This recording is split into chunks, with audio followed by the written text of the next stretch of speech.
Welcome to Meena's menu. Periyalvar திருவடிகளே சரணம். நேற்று விண்கொள் அமரர்கள் வேதனை தீர என்ற பாடலில் குழந்தை கண்ணனின் கதிர்மதியம் போன்று திகழும் கண்களின் அழகினை பார்த்தோம்.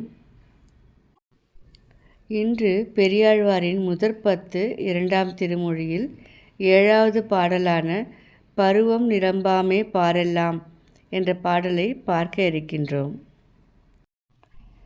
பருவம் நிரம்பாமே பாரெல்லாம் உய்ய திருவின் வடிவொக்கும் தேவகி பெற்ற உருவு கரிய ஒளிமணிவண்ணன் உருவம் இருந்தவா காணீரே பூன்முலையீர் வந்து காணீரே.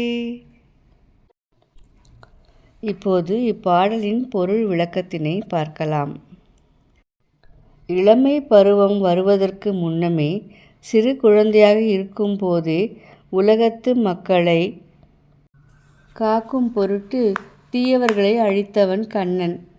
அவன் திருமகளை ஒத்த அழகினை உடைய தேவகி தவம் செய்து பெற்ற பிள்ளையாவான். அத்தனை சிறப்பு பெற்ற கரிய நிறம் கொண்ட திருமேனியும் ஒளி மிகுந்த மணி வண்ணமும் கொண்ட கண்ணனின் திருப்புருவம் இருந்த அழகை காணுங்கள்.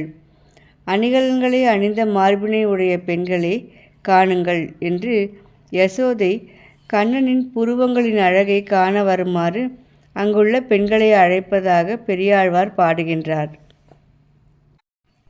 நாளை மண்ணும் மலையும் கடலும் எனத் தொடங்கும் பாடலை பார்க்க இருக்கின்றோம்.